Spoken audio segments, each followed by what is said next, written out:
Assalamualaikum warahmatullahi wabarakatuh. Alhamdulillahirabbil alamin. Shalatu wassalamu ala asrofil anbiya'i wa mursalin sayyidina wa maulana Muhammadin wa ala alihi wa sahbihi ajmain amma ba'du. Anak-anakku sekalian, kelas 5 sekolah dasar dimanapun berada, kali ini Bapak akan menyampaikan pelajaran yang keempat. Sumbernya dari dua buah buku, Pendidikan Agama Islam dan Budi Pekerti revisi 2017 dan revisi 2019. Bagian pertama ini, Bapak akan menyampaikan mengenai makna puasa dan ketentuan-ketentuannya. Puasa Ramadan adalah puasa yang wajib bagi umat Islam dan diperintahkan kepada Nabi Muhammad SAW pada tahun kedua Hijriah. Hal ini berdasarkan firman Allah pada surat Al-Baqarah ayat 183 yang berbunyi, Bismillahirrahmanirrahim. Ya ayyuhalladzina amanu kutiba alaikumusyiyamu kama kutiba alal ladzina min qablikum la'allakum tattaqun. Wahai orang-orang yang beriman, diwajibkan atas kamu berpuasa, sebagaimana diwajibkan atas orang sebelum kamu, agar kamu bertakwa. Nah anak-anak, jadi puasa Ramadan diwajibkan ketika Rasulullah SAW telah berhijrah dari Makkah ke Madinah setelah 2 tahun berikutnya. Di ayat 183 surat Al-Baqarah ini dinyatakan oleh Allah bahwa puasa juga diwajibkan kepada umat-umat sebelumnya. Contohnya seperti umatnya Nabi Daud alaihissalam. Sehari puasa, sehari berbuka. Dan juga diwajibkan kepada nabi-nabi sebelum yang lainnya. Tujuan utama dari puasa adalah la'allakum tattaqun, agar kamu bertakwa kepada Allah Subhanahu wa Ta'ala. Dalam arti bahwa kita melaksanakan segala perintah Allah dan menjauhi segala larangannya. Baik anak-anak, berikutnya mengenai pengertian saum atau puasa. Kata puasa adalah arti dari saum, dari bahasa Arab yang artinya menahan diri dari sesuatu. Sedang menurut istilah, puasa adalah menahan diri dari hal yang membatalkan puasa sejak terbit fajar sampai terbenamnya matahari dengan niat dan syarat-syarat tertentu.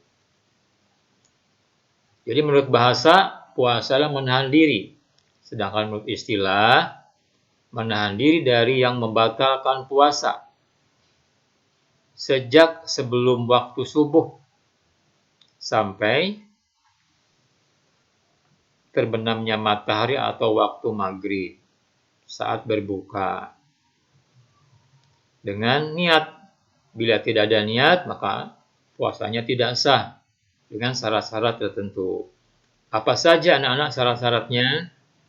Ini ada di ketentuan puasa. Yang pertama adalah syarat wajib puasa. Syarat wajib artinya sesuatu yang harus terpenuhi pada diri seseorang muslim.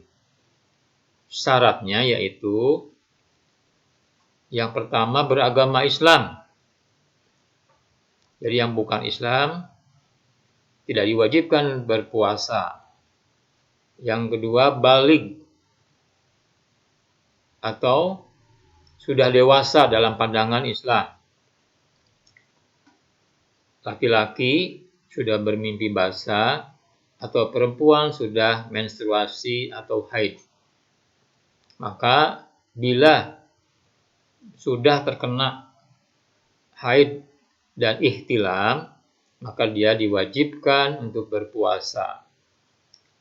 Bagian ketiga yaitu berakal sehat, tidak gila, tidak pingsan, yang mampu berpuasa.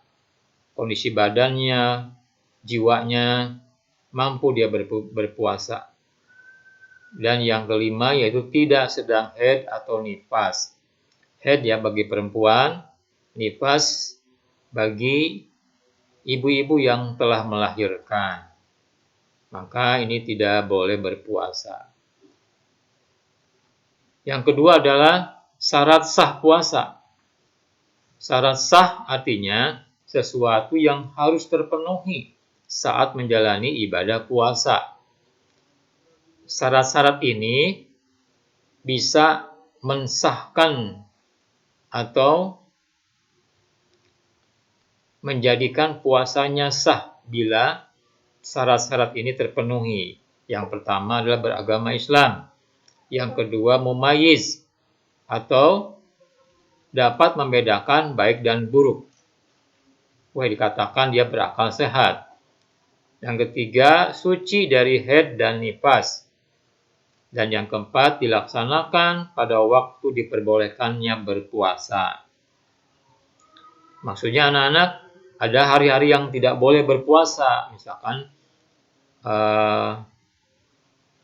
Hari Raya Idul Fitri, Idul Adha, maupun 3 hari setelah Idul Adha. Hari-hari yang tidak boleh puasa. Itu adalah syarat sahnya.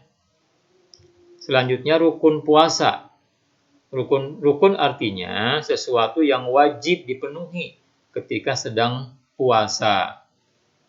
Rukun ini harus terpenuhi ketika sedang berpuasa. Yang pertama niat, yaitu menyengaja puasa Ramadan. Waktu niat setelah matahari terbenam hingga sebelum terbit fajar. Jadi anak-anak, niat ini harus diniatkan dalam hati waktunya setelah berbuka puasa untuk niat puasa berikutnya. Tidak boleh niatnya setelah subuh. Kalau niat puasa setelah subuh, maka niatnya tidak sah dan puasanya tidak sah atau batal. Boleh niat malam hari, boleh berniat ketika selesai sahur dan sebelum sholat subuh. Yang B, rukunnya menahan segala sesuatu yang membatalkan puasa sejak terbit fajar sampai terbenam matahari. Itu syarat wajib, syarat sah, dan rukun puasanya. Selanjutnya anak-anak, yang keempat ini mengenai sunnah-sunnah puasa. Yang pertama makan sahur dan mengakhirkannya. Anak-anak ya, jadi kalau makan sahur jangan jam 2 atau jam 3. Paling tidak 1 jam sebelum waktu subuh. Itu idealnya mengakhirkan makan sahur. Yang kedua, menyegerakan berbuka. Ya, jangan dilambat-lambatkan berbuka anak-anak. Segera setelah azan atau ketika azan boleh berbuka. Yang ketiga, berbuka diawali dengan yang manis-manis. Misalkan kurma atau buah-buah yang manis, minuman-minuman yang manis boleh, silakan. Merupakan sunnah dari Rasulullah SAW. Berikutnya, membaca doa berbuka. Jadi anak-anak di sini banyak kesalahan ya. Anak-anak membaca Allahumma lakasumtu wa bika amantu wa ala rizkika aftartu birahmatika ya arhamar rahimin. Baru berbuka, itu sebenarnya salah. Harusnya ketika azan mulai dikumandangkan, anak-anak baca bismillah dulu. Minum 1 teguk, 2 teguk atau 3 teguk. Setelah itu baru baca doa yang tadi. Allahumma lakasumtu wa bika amantu wa ala rizkika aftartu birahmatika ya arhamar rahimin. Jadi dibacanya setelah berbuka. Ya. Selanjutnya memperbanyak amalan sedekah. Lalu yang kelima, hal yang membatalkan puasa. Yang pertama sengaja makan atau minum. Yang kedua muntah dengan sengaja. Yang ketiga haid dan nifas. Yang keempat gila, mabuk atau pingsan. Yang kelima murtad, yaitu keluar dari agama Islam. Maka dia batal puasanya. Yang keenam, sengaja memasukkan benda ke kerongkongan. Itu hal-hal yang membatalkan puasa. Selanjutnya, ada hal yang mengurangi pahala puasa, bahkan oleh ulama dihukum sebagai makruh bila kita melakukannya.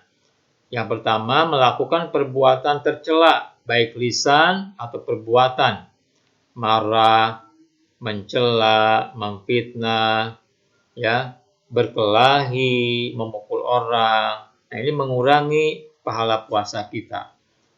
Yang kedua, menunda-nunda berbuka. Yang ketiga, menggosok gigi siang hari.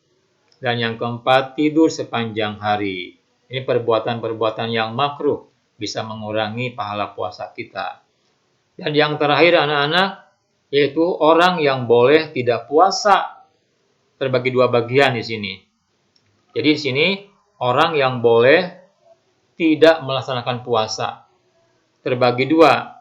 Yang A, puasanya diganti dengan qadha. Maksudnya diganti di hari yang lain puasanya. Karena pertama, orang yang sedang sakit sampai dia sembuh, maka harus mengqadha puasa yang ditinggalkannya. Yang kedua, orang dalam perjalanan atau musafir sampai dia pulang ke rumahnya. Yang ketiga, wanita hamil dan menyusui yang khawatir atas keselamatan dirinya. Yang B-nya, bila dia boleh tidak bawa puasa, namun harus diganti dengan fidyah. Apa itu fidyah? Yaitu dengan memberi makan sehari seorang miskin. Siapa saja itu orang yang harus mengganti dengan fidyah? Yang pertama, orang yang sakit dan tidak ada kemungkinan sembuh. Yang kedua, orang yang lanjut usia dan sudah lemah. Dan yang ketiga, wanita hamil atau menyusui yang khawatir keselamatan janin dan anaknya. Itulah anak-anak makna puasa dan ketentuan-ketentuannya. Mudah-mudahan bisa dipahami ya. Dan silakan mengerjakan soal AKM di deskripsi. Sekian dari Bapak. Wassalamualaikum warahmatullahi wabarakatuh.